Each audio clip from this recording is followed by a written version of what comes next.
అందరికీ స్వాగతం. ఇది భగవద్గీత లోతైన విశ్లేషణ కార్యక్రమం. ఈరోజు మనం భగవద్గీత 3వ అధ్యాయం 9వ శ్లోకం గురించి మాట్లాడుకుందాం.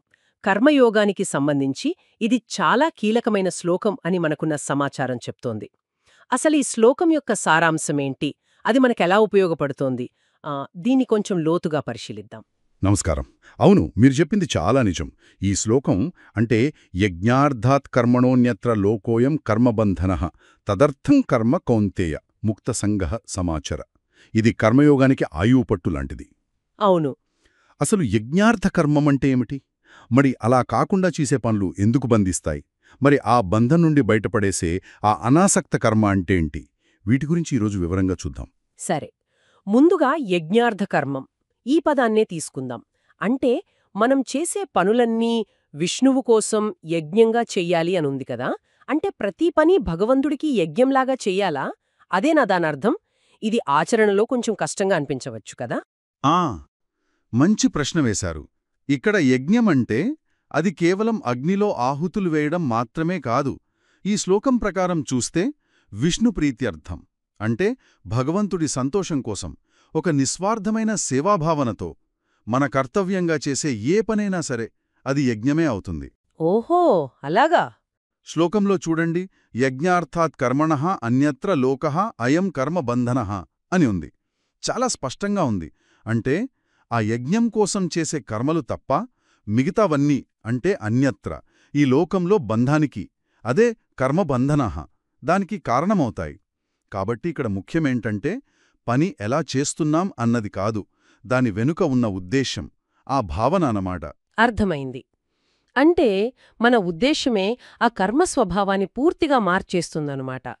మన స్వంత లాభం కోసమో, పేరు ప్రఖ్యాతుల కోసమో, లేకపోతే కేవలం ఇంద్రియ సుఖాల కోసమో చేసే పనులు అవే మనల్ని బంధిస్తాయంటారా?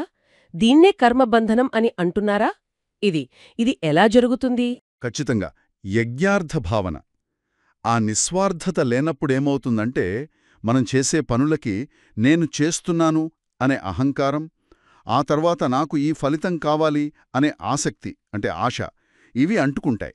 అవును అవును. ఈ అహంకారం, ఈ ఫలాసక్తి అవే బంధానికసలు కారణం. పని బాగా జరిగితే సుఖం, గర్వం వస్తాయి. అదే సరిగ్గా జరగకపోతే దుఃఖం, నిరాశ. ఈ సుఖదుఖాల చక్రంలోనే మనం ఇరుక్కుపోతాం. ప్రతి కర్మ ఒక ముద్ర వేస్తుంది, ఒక సంస్కారంలాగా. అది మళ్లీ అలాంటి పనులకే మనల్ని ప్రేరేపిస్తుంది. ఇదొక గొలుసుకట్టు లాంటిదన్నమాట. అంతులేని చక్రంలాగా. అవును. ఈ బంధం నుంచి బయటపడాలంటే దానికి మూల కారణాలైన అహంకారం, ఫలాసక్తి వాటిని వదిలేసి కర్మలను యజ్ఞంలాగా భగవంతుడి కోసం చేయడమే మార్గం. ఇది వినడానికి చాలా బావుంది. కానీ ఆచరణలో ఫలితం మీద ఆసక్తి లేకుండా పనిచేయడం ఎలా సాధ్యం? శ్లోకం చివర్లో అర్జునుడికి కృష్ణుడు చెప్తాడు కదా, తదర్థం కర్మ కౌంతేయ ముక్తసంగః సమాచర అని. అంటే ఆ యజ్ఞం కోసమే అనుబంధం లేకుండా ముక్తసంగః అలా కర్మ చెయ్యి అని. ఈ ముక్తసంగః స్థితి అది ఎలా వస్తుంది? ఇది చాలా ముఖ్యమైన పాయింట్.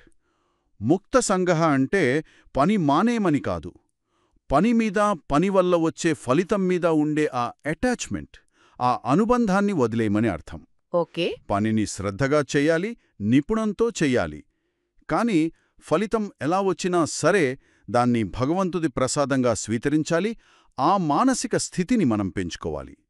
నేను కేవలం ఒక సాధనాన్ని, నా ద్వారా ఆయనే ఈ పని చేయిస్తున్నాడు, ఇలాంటి భావనతో చేయడం, ఆ ఫలితంపై అధికారాన్ని వదిలేయడం, ఇదే అనాసక్తి అంటే. అంటే కర్తృత్వ భావన వదిలేయడమన్నమాట. సరిగ్గా చెప్పారు. యజ్ఞార్థ భావనతో పాటు ఈ అనాసక్తి కూడా ఉంటేనే అదే విముక్తికి దారితీస్తుంది. ఇది ఒక్క రోజులో వచ్చేది కాదు. దీనికి నిరంతరం సాధన కావాలి, ఆత్మ పరిశీలన చేసుకోవాలి. ఈ విషయాలపై మరింత లోతైన విశ్లేషణలు ఇంకా సంబంధిత సమాచారం తెలుసుకోవాలనుకుంటే https.techeduhub.com ను సందర్శించవచ్చు. అది చాలా ఉపయోగకరంగా ఉంటుంది. అవును, తప్పకుండా. అంటే ఇప్పుడు మనం చూస్తే ఒకే పని, దాని వెనుకున్న మన భావన, మన అనుబంధం, దీన్ని బట్టే అది బంధనమా లేక మోక్షమా అనేది ఆధారపడి ఉంటుంది. ఇదే ఈ శ్లోకం నుంచి మనం నేర్చుకోవాల్సిన ముఖ్యమైన విషయం అనుకుంటాను. అవును, క్లుప్తంగా చెప్పాలంటే అదే. ఈ శ్లోకం మొత్తం కర్మయోగ సారాన్ని మన ముందుంచుతుంది. మన కర్తవ్యాన్ని, మన పనిని భగవంతుడికి యజ్ఞంగా అర్పించాలి. ఆ ఫలితం మీద మమకారం పెట్టుకోకుండా అనాసక్తంగా చెయ్యాలి. అప్పుడు ఆ కర్మలు మనల్ని బంధించవు. పైగా అవే మనల్ని ఈ భౌతిక ప్రపంచ బంధాల నుంచి విముక్తి వైపు నడిపిస్తాయి. భగవద్గీత లోతులు నిజంగా అపారం కదా. ఒక్క శ్లోకంలోనే ఇంత జీవిత సత్యం ఇమిడి ఉండటం నిజంగా ఆశ్చర్యంగా ఉంది. ఈ విశ్లేషణ చాలా ఆలోచింపజేసింది. నిజమే. ఈ చర్చ మనందరిలో ఒక ప్రశ్నను మిగులుస్తుంది అనిపిస్తుంది. మనం రోజూ ఎన్నో పనులు చేస్తాం. ఆఫీస్లో పనో, ఇంట్లో పనో. ఆ చిన్న చిన్న పనులను కూడా మనం ఎలా యజ్ఞార్థంగా, అంటే ఫలితం ఆశించకుండా, అనుబంధం లేకుండా ఎలా చేయగలం? అవును, ఇది నిజంగా ఆలోచించాల్సిన విషయమే. ఈ ప్రశ్నకు సమాధానం మనలోనే వెతుక్కోవాలి. ప్రతి పనిలోనూ ఈ స్పృహను తీసుకురాగలమా? ఇది మనం నిరంతరం సాధన చేయాల్సిన విషయం. తప్పకుండా. ఈ విషయాలపై మరిన్ని వివరాలకు, ఇంకా ఇలాంటి లోతైన విశ్లేషణలకు మళ్లీ గుర్తుచేస్తున్నాను.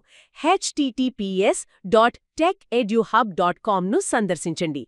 techeduhub.com సమర్పించిన ఈ ఆన్లైన్ విశ్లేషణను విన్నందుకు మీకు మా ధన్యవాదాలు. స్వామివారి కోరిక మేరకు నేను ఈ వీడియోస్ చేయడం జరుగుతుంది. ఇవి విని మీరు తరిస్తారని, స్వామివారి ఆశీస్సులు పొందుతారని నేను అనుకుంటున్నా. పూర్తిగా ఈ వీడియోస్ని చూసి ఒక మానవ జాతి ఎట్లా బ్రతకాలి అన్నది మీరందరూ నేర్చుకుంటారని, ఈ కొత్త యుగంలో మీరందరూ వీటిని పాటించి మోక్షం పొందుతారని నేను అనుకుంటున్నా.